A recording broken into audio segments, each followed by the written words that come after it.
Hay ríos de tinta respecto de lo que quería prohibir el artículo 82, era en realidad que se imitara el sistema que rigió en el Estatuto de la Reorganización Nacional en 1869, y lo que rige en Chile. En Chile el presidente en cualquier momento puede pedir al presidente que dé trámite un proyecto de ley, y si en 10 o en 30 días, según los sistemas, no lo trata, queda aprobado. Eso es lo que se quería evitar, el hiperpresidencialismo, pese a que es claro para mí dos cosas. Primero, que como dice Balbín, Vidal Campos, etc., lo que prohíbe el 82 es la sanción ficta, es decir, no prohíbe el rechazo ficto, primero.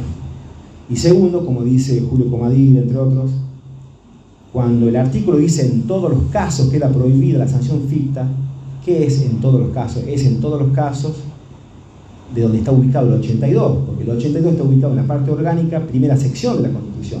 Primera sección es Poder Legislativo, segunda Poder Ejecutivo, tercera Poder Judicial. Es decir, que en todos los casos, es en todos los casos de la sección primera, es decir, en el trámite de sanción de las leyes. Pero esto que digo yo, interpretando, no es sino lo que decía, y acá viene otro error para mí en la Convención, la ley 24.309, en el artículo 2GF, dice que, y señala luego en el artículo 6, la misma ley, que deben seguir los convencionales que no hicieron, dice, deben establecer una norma que establezca, que rija y que diga que está prohibido al Congreso establecer sanción ficta de proyectos legislativos. Lo que no está en el 82 es la palabra esa de proyectos legislativos, porque si hubiera dicho de proyectos legislativos estaba resuelta la cuestión. Pero yo pienso que debe interpretarse entonces el 82 en los términos del 2GF de la ley 24.309 y entender que lo que está prohibido es la sanción ficta, no el rechazo ficto, y siempre en el trámite, en el mecanismo de sanción de las leyes. Pienso que hay que modificar o establecer con claridad qué es lo que quiere decir el 99.3 de la Constitución cuando dice que está prohibido, bajo sanción de nulidad absoluta, al Poder Ejecutivo dictar normas, medidas legislativas.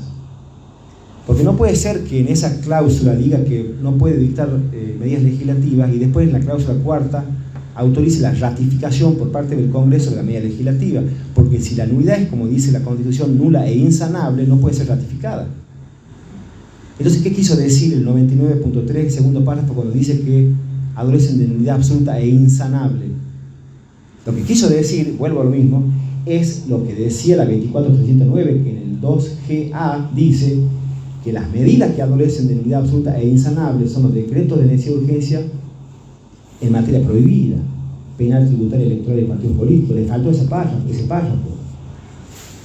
Entonces, ya es la cuarta perla que encontramos en la modificación de la Constitución.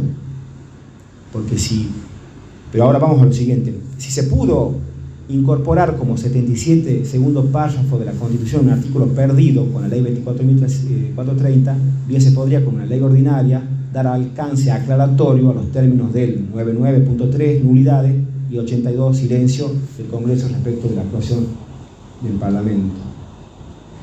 Si la nulidad del DNU en materia prohibida es absoluta e insanable, empieza a entenderse por qué la Corte Suprema, cuando existe una ley posterior que ratifica un DNU en materia no prohibida, le da efectos convalidatorios. Caso Guida, caso Porceli, caso Acebal Pollachi. ¿Y por qué no al revés? Cuando hay luego una ley que ratifica un DNU en materia prohibida, la Corte dice, señores, la ley posterior tiene efectos ex nunc hacia el futuro, pero no ex tunc hacia el pasado, porque la materia prohibida no es convalidable. Eso lo dijo en Video Club Dreams, lo dijo en Sofracor, lo dijo en SPAC. Es decir, está dando la razón a lo que estoy diciendo, de que la nulidad absoluta es inconfirmable, entonces que cuando el 993 dice nulidad absoluta no se refiere a todo decreto, se refiere al decreto.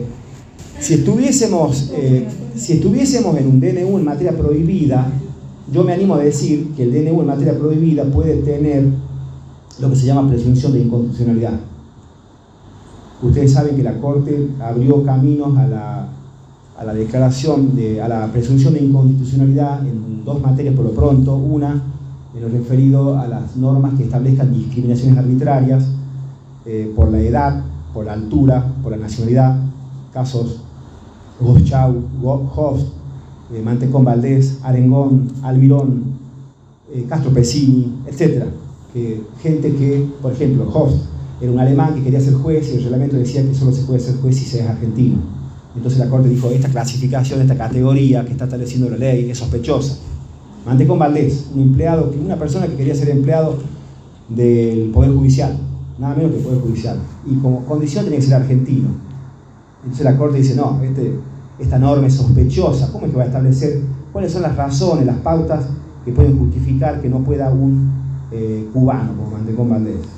Entonces la Corte ahí abre camino a lo que se llama las normas con presunción de inconstitucionalidad, que generan, ojo, lo que es la inversión de la carga probatoria, es decir, es el Estado el que tiene que venir a justificar por qué es que estableció, no basta la razonabilidad de la medida, medio fin, debe venir a explicar por qué estableció una discriminación que es sospechosa. Esto que inició la Corte de Argentina, en estos fallos que les comento, violando el deber de igualdad, con normas sospechosas, lo había establecido ya la Corte norteamericana, en el famoso caso Toremax Otorio Sagudo, que se los cuento en 2 minutos, en guerra de Estados Unidos con Corea del Norte, y cuando atacan Pearl Harbor, Estados Unidos dicta una norma en la que establece que no puede ningún ciudadano que tenga ascendencia japonesa vivir en un espacio a la vuelta de las fuerzas aéreas norteamericanas. Y entonces ahí dice la Corte que las normas que establezcan discriminaciones por nacionalidad, en este caso el japonés, que justo era Toremax Otorio Sagudo, que vivía a 2 cuadras de la Fuerza Aérea Norteamericana, estas normas se presumen en principio, no usó la Corte norteamericana la palabra sospechosa, usó la palabra suspicaces para decir esta norma, atento, cuidado con esta norma, porque que establezca discriminaciones, que venga el Estado y justifique por qué lo hace. La segunda vez que la Corte estableció categorías sospechosas o de presunción de inconstitucionalidad es en los casos en los cuales se limita, se restringen los medios de comunicación. Como la libertad de expresión es garantizada por las convenciones, la afectación a las libertades de expresión se produce cuando se restringen los medios de comunicación. Y eso hay varios fallos, uno de ellos Civil de Cubría, otro Belén, María Rodríguez Belén, y otros. Pero quiero ir al tercer caso que para mí es importante, que es que si la doctora Argibay venía sosteniendo que los decretos de necesidad de urgencia se presumían inconstitucionales, y lo decía en casos que no tenían nada que ver con las materias prohibidas, porque lo dijo en el caso Massa, que era un ahorrista que tenía una cuenta en dólar y la especificaba en 1.40, no era materia prohibida. Lo dijo en el caso Consumidores Argentinos, que era materia de seguros, no era materia prohibida. Lo dijo en el caso Aceval Pollachi, que para los laboralistas es el caso del decreto de necesidad de urgencia que prorroga la ley de doble indemnización. En esos 3 casos, el Argibay dice este instrumento se presume incondicional. Por eso yo digo, bueno, pero si estamos frente a una materia prohibida, ¿acaso no ha nacido una nueva presunción de inconstitucionalidad en cuanto se trate de un decreto de necesidad de urgencia en materia prohibida? Si se podía juzgar que era presunción de inconstitucionalidad en un DNU simple, ¿cuánto más cuando se trata de materia prohibida? Otra modificación que para mí hay que hacer, mire todas las tareas que le doy, doctor Armación, mira. Otra modificación que hay que, a mi modo de ver, hacer es el establecer al decreto de necesidad de urgencia el deber de motivación. Aunque no lo establezca nuestra Constitución, si uno lee Yatama versus Guatemala, que establece que a menor motivación, más arbitrariedad. Si uno lee López Lón versus Honduras, 2015, en el que establece que no solo el Poder Judicial está obligado a fundar sus decisiones, sino todas las autoridades públicas, porque todos los poderes del Estado están orientados al bien común y deben estarlo. Entonces el deber de motivación es exigencia en el dictado del DNU, porque además asegura la posibilidad de impugnar las razones, porque si no están dadas, ¿qué se impugna? Aunque es conocido por varios fallos de la Cámara Contenciosa de Buenos Aires que el decreto de necesidad de urgencia, al tener naturaleza constitucional, no debe agotarse la vía administrativa para acudir a la impugnación judicial. Esto que estoy diciendo del deber de motivación ya lo dice el Tribunal Constitucional Español en la sentencia 68 del 2007. Le declara la nulidad de un DNU español porque dice, señor, usted tiene que venir y tiene que explicar cuáles son las razones de extrema urgencia, cuál es la grave situación social, el descalabro económico que justifica esta medida. Usted usted venga y explíqueme cuál es el presupuesto que justificó el dictado de esta medida. Y ojo, que todo lo que ocurrió en España después ocurrió aquí, porque la sentencia 3 del 83 y la 166 del 86 española ya venían diciendo, dije bien, escuchen, ¿no? 1986 y 1983. Ya decía la Corte, el Tribunal Constitucional Español, que la única forma de habilitar el dictado del DNU es bajo la existencia de un presupuesto fáctico, que es el siguiente: tiene que existir una situación tal que merece una respuesta cuyo tratamiento, cuya exigencia es incompatible con el trámite que demora la sanción de una ley. Demora tanto la sanción de una ley para el caso puntual de la situación que urge resolver, que es entonces cuando el medio adecuado es el decreto de necesidad de urgencia. Esto que dijo la Corte española en la 383 y en la 166 del 86, lo dijo la Argentina en 3 fallos. Lo dijo en la causa Verochi, 1999, en minoría. Muchas veces las minorías se convierten en mayoría.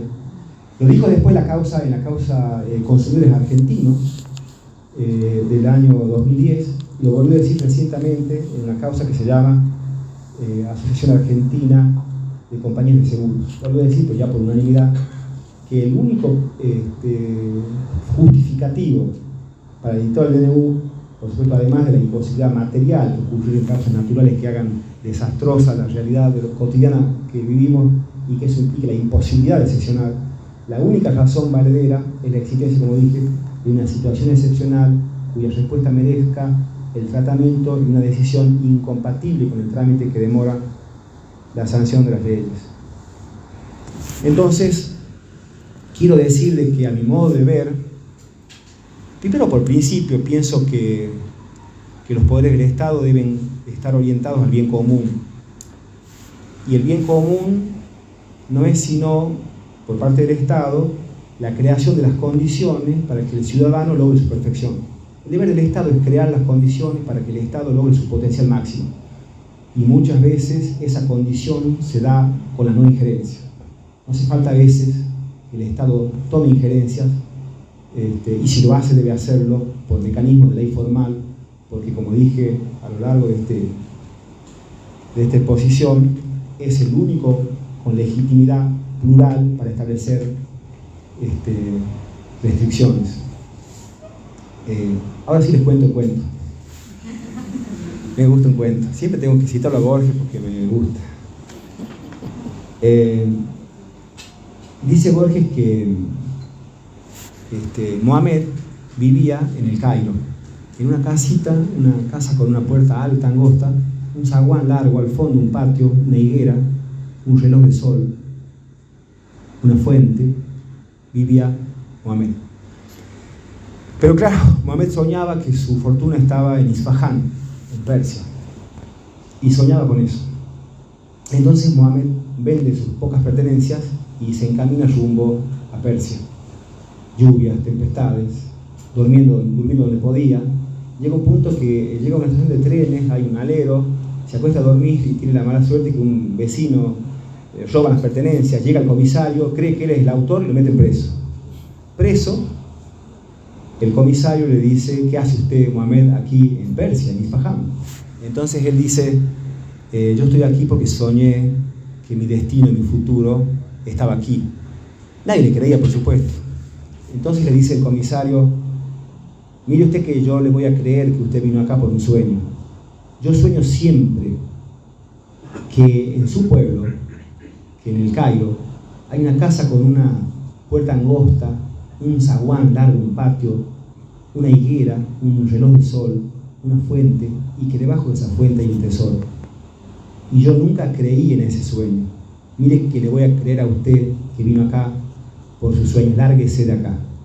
Por supuesto que Mohamed vuelve a su pueblo y encuentra el tesoro, pero lo que dice Borges sobre el cuento, que es anecdótico y tiene que ver con esto, que en la vida hay que seguir los sueños, porque solo logra sus sueños quien los persigue. Muchas gracias.